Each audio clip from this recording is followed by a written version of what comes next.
श्याम भैया कलर के दिन वीर रस हो जाए विरहा तो भक्ति लाइन बहुत सुना लो ऐसा विचार बन गए देखे वीर रस के गाना सुन लो आवा स्वर्गा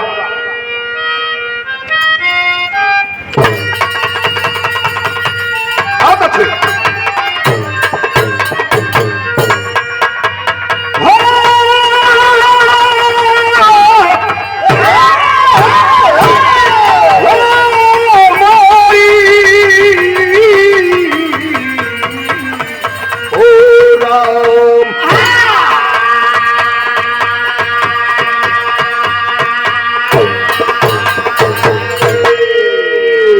में 4 लाइन भूमिका बा आप सुनबा समझ जाएगा खुद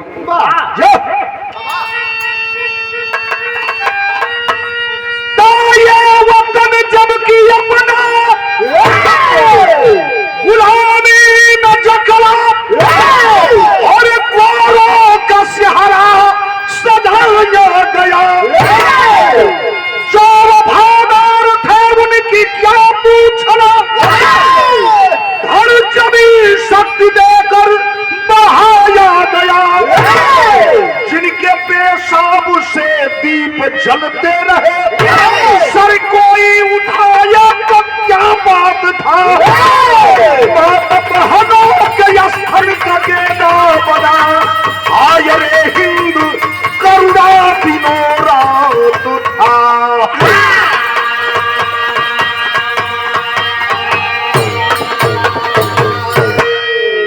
विरहा वीर रस वैसे गाय ले हिलाए ले वीर रस हो गई लेकिन जब वीर रस के भूमिका और वीर रस के अंदाज बोले खुला तो श्रोता और कलाकार समझल बात तनी ध्यान से रियास ए वतन जबकि अपना गुलामी में जकड़ा मेरी भारत मां गुलामी के जंजीर में जकड़ी हुई करा रही थी अंग्रेज गद्दार हमारे देश में आकर हमारे ऊपर हुकूमत कर रहे थे अंग्रेज अगर चले भी गए तो अंग्रेजों के द्वारा बनाए गए चमचा गद्दार जमींदार जो हमारे ऊपर हमारे लोगों के ऊपर गरीबों पर अत्याचार करते थे उन्होंने समझा कि हम अंग्रेजा हैं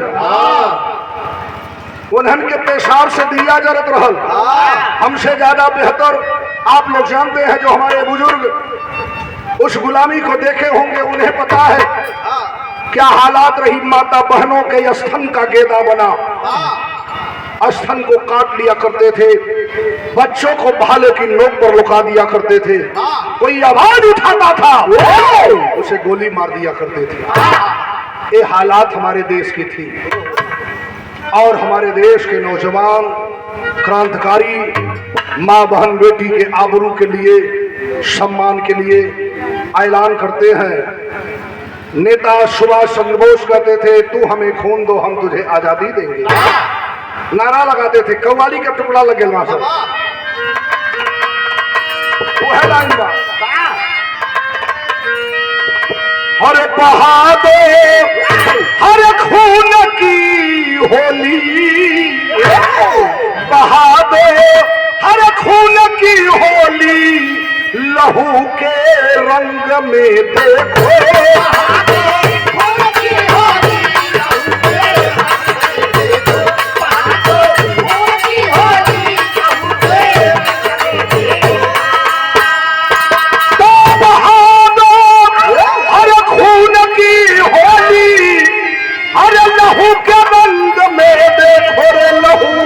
रंग में देखो लगा दो और अचानक की बाजी अब लगा दो और अचानक की बाजी रे जवानी जंग में देखो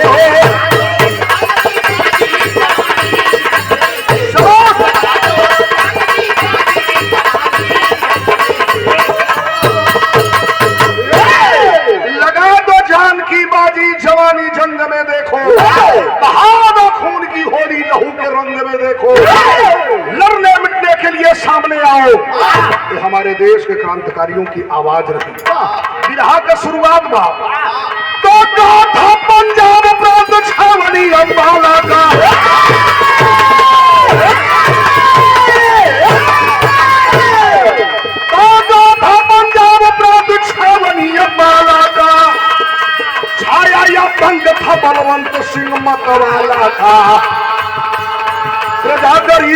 जालिम सताया करता था, धर्म को लूट के अधर्म बढ़ाया करता था, स्थन काट के स्थन विहीन करता था, धर्म को लूट के धर्म विहीन करता था।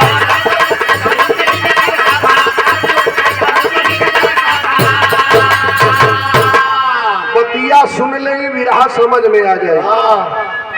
आपके हरियाणा और पंजाब का बॉर्डर अंबाला छावनी, अगर कोई सज्जन पंजाब गए होंगे तो देखे होंगे, वही अंबाला छावनी का रहे वाला एगो जमींदार गद्दार सार रहल बलवंत सिंह। कितना बड़ा गद्दार रहे, अय्यास रहे, बेटी बहन के आबरू लूटे में बड़ा माहिर रहे। प्रत्येक दिन जब चलता था कोई सुंदर बेटी बहन पाया था, पकड़वा लेता था, अपने बंगले पर बुलाकर उसे आबरू को लूटता। गौर करने की बात है बाबूजी, वही बगलिए में एगो गरीब बस्ती बा, दलित बस्ती बा, जहाँ के रहे वाली एक गो बेचारी विधवा, नाम ओकर चंपा हो। जवानी में दो गो लड़का भैलन, एक बेटा एक बेटी। पति के देहांत हो गई, गरीबी में अपन मजदूरी धतूरी करते। गीत लग गए मास्टर रही और तन टाइट करा। हर घर पीछावा सोनार का दुकानिया,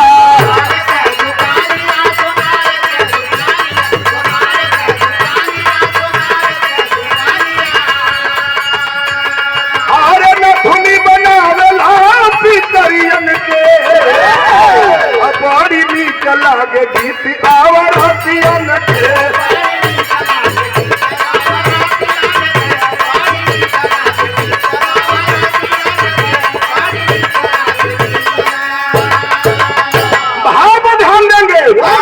अरे वही रे इलाका के चंपा गुजरिया,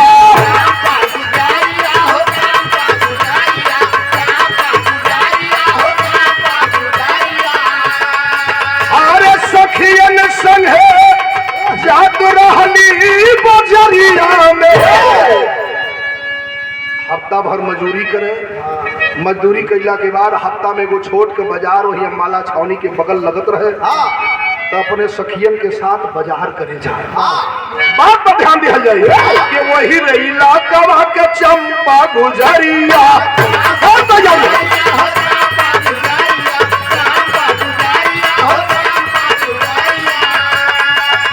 अरे सखियन संगे जात रहली बजरिया में, तबले डोरी गईली पापी के नजरिया में।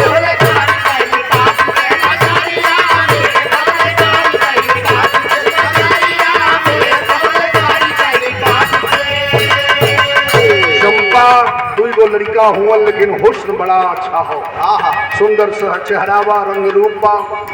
सखियों के साथ बाजार जा रही थी, उधर से गद्दार बलवंत सिंह अपने कुछ सिपाहियों के साथ आ रहा था। नजर पड़ गई चंपा पर, इशारा किया है, वो जो औरत बीच में जा रही है धानी रंग की साड़ी पहने हुए, उसे पकड़ लाओ। चंपा को पकड़वा लेता है बाबूजी, और बंगले पर बुलाकर कमरा में बंद करवा दिया। शराब के नशा में जब धुंध भई तो कैले का बा, अरे हम से बोलो संगमी डाल बेई मना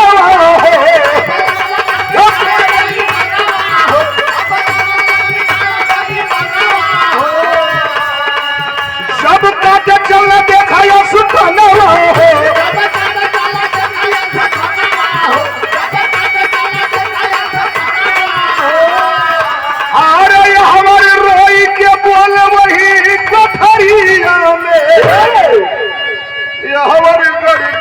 पापी के नजरिया में। बलवंत सिंह का वसूल था, जिस औरत के साथ एक बार ऐशो आराम कर लेता था उस औरत का स्थन काट लेता था, इसलिए ये औरत दूसरे के लायक न रह जाए। आबरू लूट लिया बाबूजी, कराहती रही, चीखती रही। जब तलवार लेकर के, कटारी लेकर दोनों स्थल काटने पड़ता है। रो के चंपा मैनिया कलज भैया आबरू हमार लूट रहला। अब कम से कम हमारा स्थनवा मत काटा, स्थनवा न काटा, गिड़गिड़ा दिया। गीत लगे मास्टर रही छोड़ी गईल रे, भरत व्यास शर्मा के गावल गीत बा। छोड़ी गईल रे रात सुतला सजरिया पे,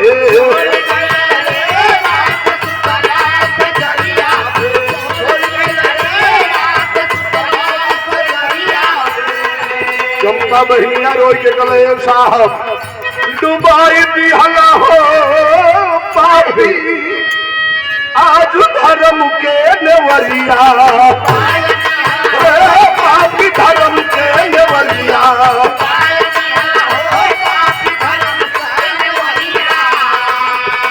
हमार धर्म रूपी नाव आबरू के लूट ढाला डूब गई।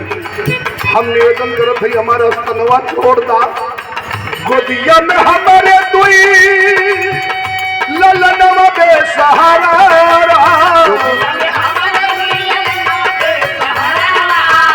यही के बाबूजी हमारे गोदिया में दुई लोग मासूम बचवा हुआ, यह स्थन में आहार बा कैसे जियई बई है उनका यारावा, कैसे जियई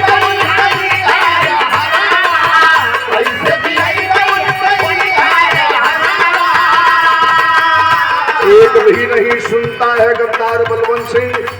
स्थन पकड़ा, एक स्थन काट दिया, दूसरे पर हाथ बढ़ाया है। हर खून में शरीरिया डुबाई दियो रे पापी धर्म के नेवरिया, डुबाई दियो रे पापी।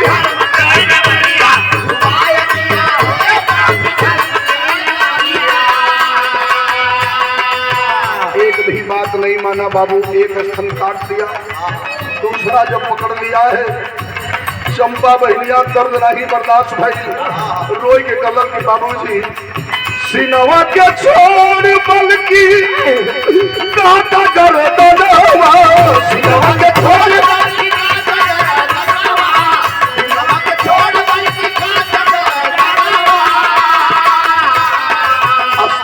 काटा कर दनवा, काट दा न रहन न दर्द होई। सिनवा के छोड़ बल्कि अरे काटा कर दनवा,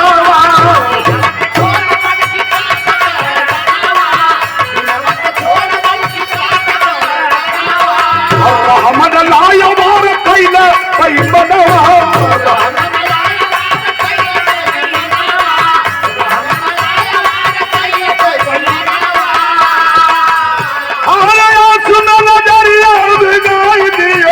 पापी धर्म के नेवरिया डुबाई दियो रे पापी।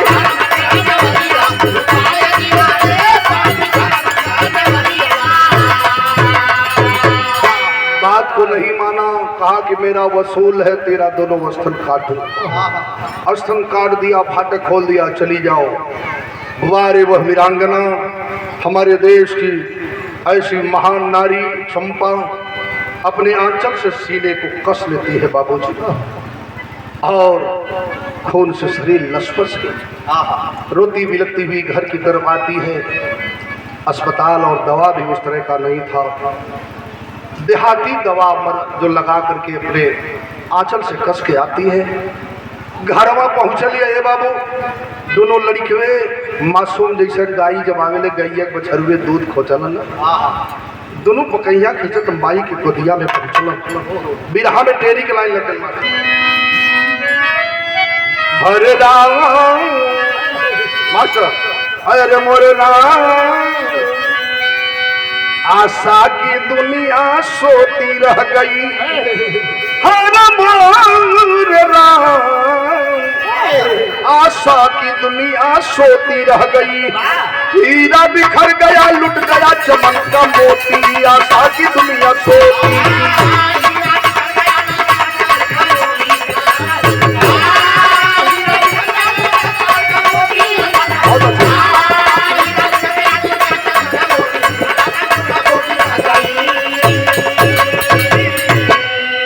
दीन भाव कवि जी लिखलन, हीरा बिखर गया दोनों स्थल कट गया। लुट गया चमन का मोती, आबरू से बढ़कर कोई मोती हीरा नहीं होता है, वह लुट गया। आशा की दुनिया सोती, दोनों बचवन के जो आशा रहल, माई आई दूध पियाई ने, वो भी खत्म हो गया। गोदिया में लड़के हाथ बढ़ा के दुवत हुए, माई रो के कहत ये का कल मास्टर और तन क्या करा हम तो से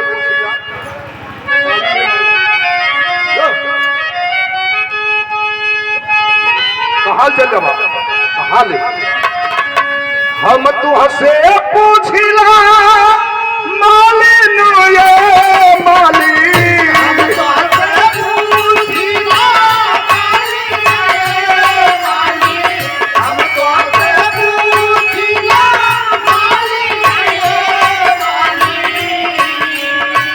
कहवाला गवलू यतना देर ये माली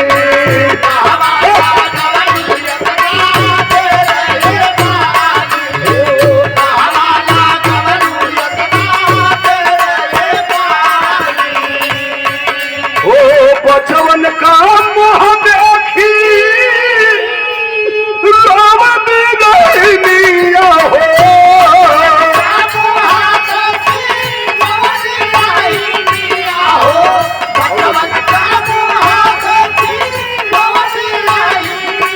ध्यान देंगे बाबूजी।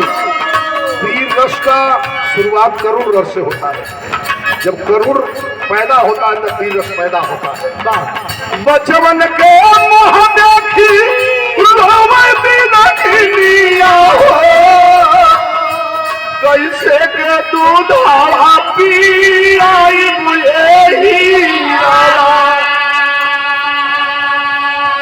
जोन तुहार दूध रहल स्थल रहलू गद्दार बलवंत सिंह छीन लहल। घर में न एक पैसा बा 2-4-500 मजूरी कैले रहली, ओहो गद्दार छीन लहल। नाही घर में अन्ना नाही ये कहू या खेलावा बा,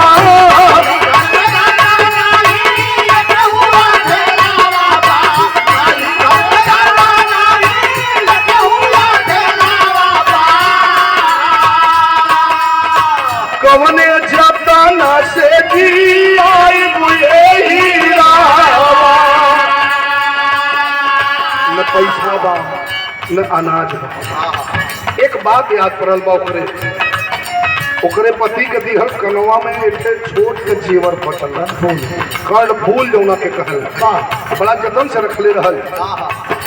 गई लिया घरा में वह कर्ण फुलवा हथवा पे लेके सोचत या ये कथा ना काना रहल कर्ण फूलवा हो,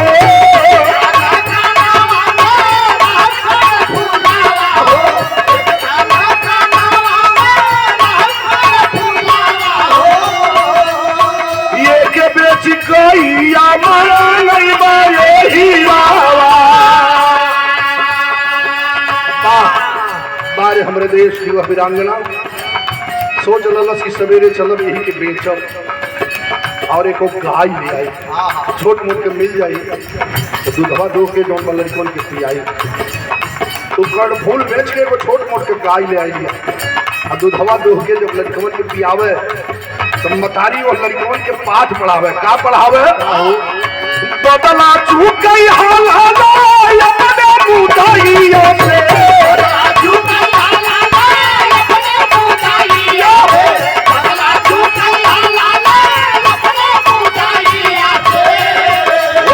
बदला चूक गई हाल अपने मुदाइया से, पहलवान नहीं बरही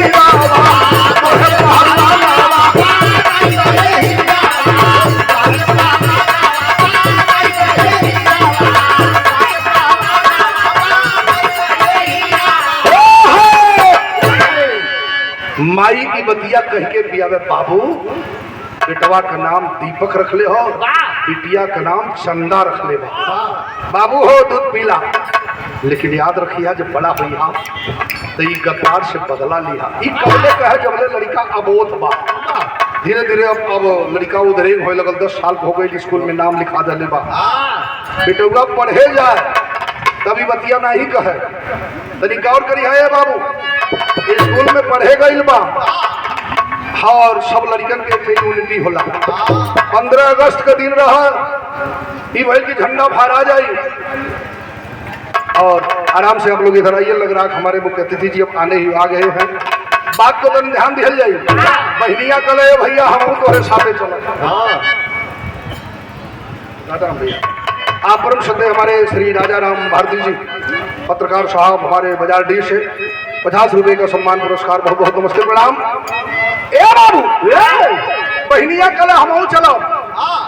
दीपक कल देख वहां तोर कौन जरूरत बा माई कल लियो ले जा बाबू। अरे यार लड्डू उड्डू मछाला इसको वहां पर बहनिया के साथ है आइल बा। ठंडा फारा गए कुल लड़के खेलत हुए। एगो जमींदारे के बेटवा जब चंदा के देखल बड़ी नजाकत भरी बात में मजाक कैलक। अब का कहल ठीक नहीं बा कुछ ऐसा शब्द कहल यार माल। दीपक पकड़ के कलरिया मरल 4 फैट का। तुम मेरी बहन को आराम से ना बोलेगा। देखें बड़ी देर से हम सब इंतजारी में थे। हमारे विधानसभा हरिंदा के लोकप्रिय यशस्वी विधायक हम सबके नायक हम लोगों के अग्रज जिनके प्रेरणा स्रोत से हम कलाकार आपका ऋणी है सदैव। आज भी इस मंच पर आपके लेटर के माध्यम से संस्कृति विभाग से कार्यक्रम जो लगा था और हम लोग संपन्न किए हैं और बड़ी इंतजारी थी। बड़ी देर से हम अपने हृदय से स्वागत वंदन अभिनंदन करते हैं। और पिपरा मौनी से श्रद्धेय हमारे विनोद चौधरी जी 100 रुपए का सम्मान पुरस्कार हुआ है। आशीर्वाद का कामना चाहते हुए हम अपने गीत को थोड़ा सा ब्रेक देते हुए हम चाहेंगे कि थोड़ा 2 लाइन स्वागत हो जाए।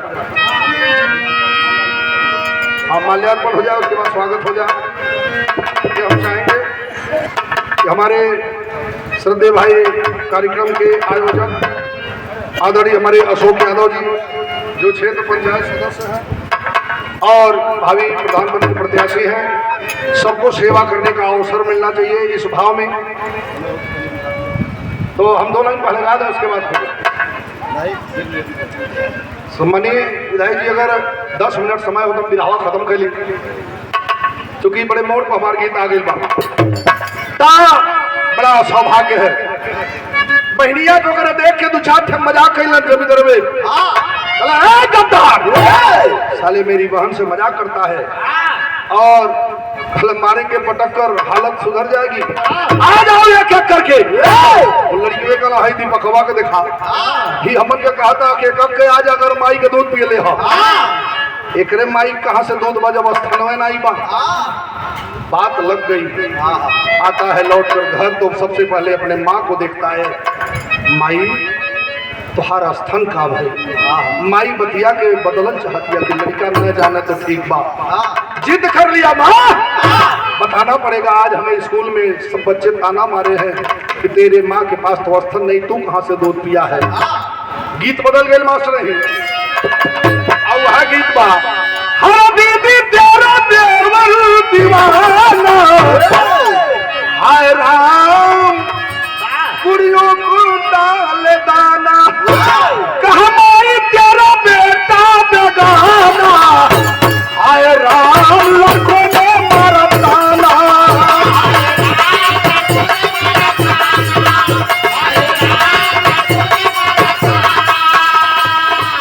चिंता ही में समाई माता देवू बताई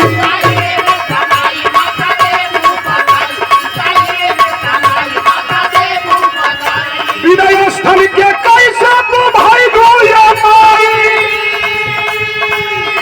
अरे नहीं तो होगा जहरा को खाना आए राम लड़कों ने मारा ताना।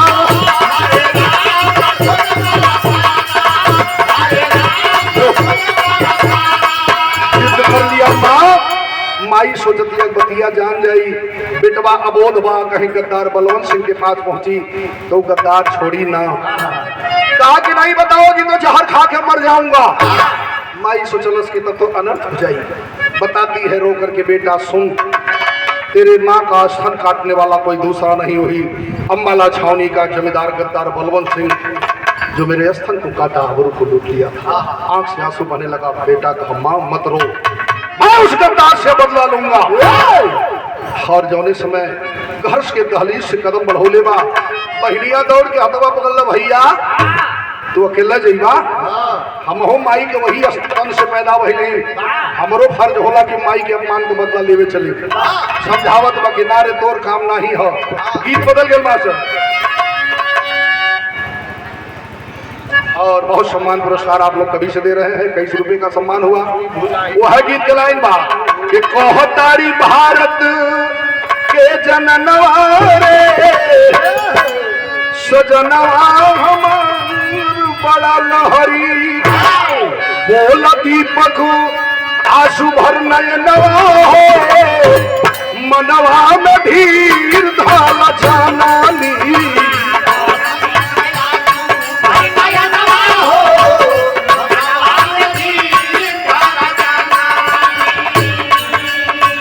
रोवे का जरूरत ना हो, न पपिया से बदला चुकई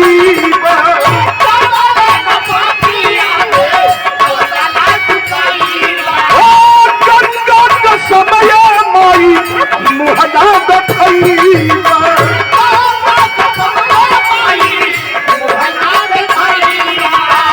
भले हो जाइब सपना हो, मनवा में धीर धाला। बहनिया कल भैया हम चल माई समझावे लगे कि बेटा ना मानत हो तो एहू के संगरी ले जा। बेटे को और बेटी को गेरुआ वस्त्र धारण करवाती है माँ, आरती उतारती है, तिलक लगाती है, एक एक नंगी तलवार देती है। बेटा जा अपने दुश्मन के जरूर मार के बदला पूरा करिहा। भाई और बहन घर से चल दला, आल्हा में लिखल गया माता अरे जोगिया के भेसवा धैले भाई और बहिनिया भैया,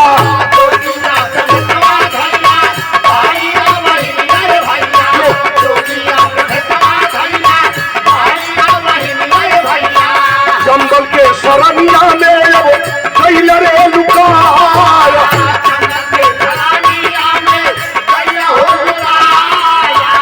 घर से निकला हम माला छावनी नहीं गए। दीपक कला बहनिया चंदा चल पहले चंबल घाटी में चल जा। कहल चंबल माता पूरा कई दयार मनवा मैया,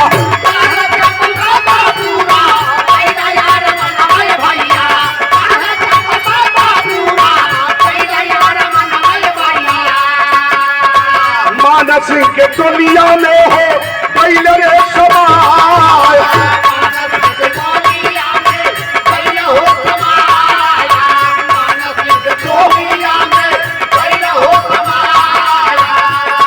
चंबल देवी के स्थान पर भाई बहन गए। हे माँ चंबल देवी, आज मैं वादा कर रहा हूँ जिस दिन अपने माँ के उस सम्मान का गद्दार बलवंत सिंह से बदला लेंगे, तेरे स्थान पर आकर भाई बहन गर्दन काट के चढ़ा देंगे। मनौती मान दहन दोनों मान सिंह के गोल में दाखिल हो गई है। धीरे धीरे कुछ दिन बीतल तो सदर में आओ मास्टर। एक दिन की बात है, डाकू मान सिंह पूछलन दीपक यहाँ तुम आए थे डाकू के गिरोह में, तुम्हारा मकसद क्या है, यहाँ आने का कारण क्या है? अरे माँ गया मनवा के ले जावा में साला, अरे छोटी बटोलिया के लहल सजाया। सरदार मान सिंह हमारे माँ का स्तन काटने वाला दूसरा नहीं, आबरू लूटने वाला दूसरा नहीं, गद्दार बलवंत सिंह अम्बाला छावनी का जमींदार है। मैं उसे मारने के लिए आपके पास आया हूँ। डाकू मान सिंह कहलन तो चलो देरी क्या है? नहीं सरदार जी, आपको जाने की जरूरत नहीं है, बस हमें कुछ अपनी छोटी सी टुकड़ी दे दीजिए। छोटी सी टोली लेकर के धावा बोल दिया। अरे धावा बोली अम्बाला छावनी भीतर बलवंत सिंह गैले रे घर आया। अरे यहाँ और खबरिया लगल पुलिस के, अब 17 जवान हो गए हम पकड़ा। बाकी दीपक या चंदा घुसे हकीलवा में, दिया पिता लगाई भोर लगी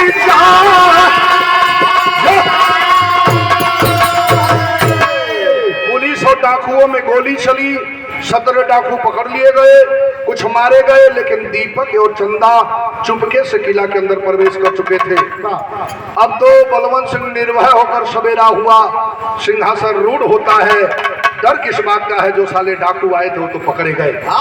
वो कहीं नहीं बतावा कि हमारे किलवा में 2 छिपल होंगे, अकेले मुझ पर ताव दे रहा है। बहनिया गलत भैया दीपक माई के अपमान का बदला लेवे के इससे बढ़िया सुनहरा अवसर नहीं मिली। चलो अब दोनों जनी अपन बदला पूरा कर जाओ। आखिरी में कहना हो,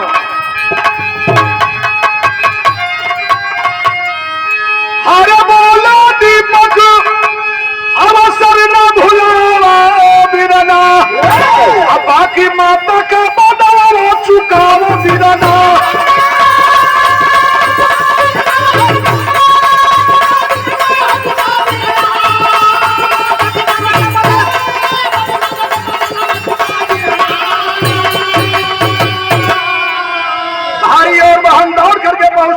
हाथ पकड़ लिए, निकाल लिया तलवार। अब गर्दन कटे। बहनिया कला भैया तोहरे तलवार से गर्दन कट जाइए कि मोक्ष मिल जाए। का पता चली एकर दोनों आंख नहीं चाहिए जो हमारे माई के खूबसूरती के दिखले रहो। दोनों भुजा न होता तो स्तन को नहीं काटता।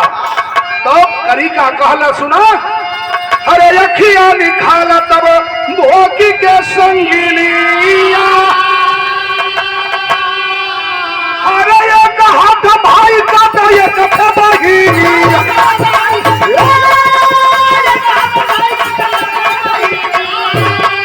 अरे दोनों बहिरिया लगावा बिरना, बाकी माता का बदलावा चुकावा बिरना। आंख निकाल लो बिना आंखी के जिंदगी बेकार। दोनों बहिया काट के ढकल दवा निचवा गिर गई हल। बहनिया कलश के भैया चला माई से मिल कला रे पगली, अब तो शोर हो जाई, पुलिस जुटी पकड़ ले हल जाई। हमार का हमके तो गद्दार मार दी है, लेकिन हमारे आँख के सामने तोरी आबरू लुटी है तो बर्दाश्त नहीं हुई। चल चंबल देवी के स्थान पर और संजय हमारे राजेंद्र प्रधान पकड़ दी हुआ, पावन 21 रुपए का सम्मान पुरस्कार। बहुत बहुत नमस्ते प्रणाम। चल चंबल देवी के सामने मनौती मन ले भाई और बाहर पीछे पीछे पुलिस लग गई है। भगते भगते चंबल देवी के स्थान पर पहुंचे। आप पकड़े जाए कि तब पकड़े चाहे, भैया कलश उठा तलवार मार हमारे गर्दन पर। बहनिया कहे हमारा हाथ कांप गए भैया, हम कैसे मारतों के, मजबूरी समय था कि पकड़े जाएंगे, शासन ही ऐसा है। कैले का हुए बाबू, अरे भाई जब की काटन लगा बहन का दर्द तीनों वाले बाबू का बड़ा सुमना,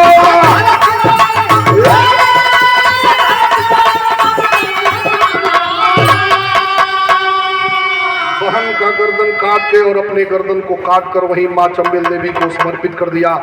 कवि जी हमारे लिखते हैं कि वह समय ही ऐसा था, जीने का अधिकार नहीं था लेकिन मरने का हक तो था। माँ के अपमान का बदला लिया गद्दार बलवंत को मारकर। तो आखिरी लाइन में कहना हो, तो सब है जन्माया बिरना, बाकी मौत के बदला चुकाओ बिरना।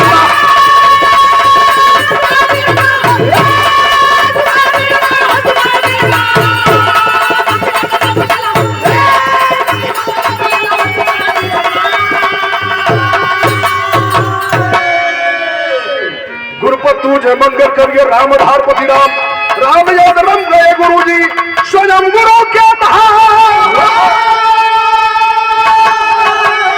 आशा की दुनिया सोती रह गई। मौर्य रामराज का गीत भाव में विरोधी आशा की दुनिया सो।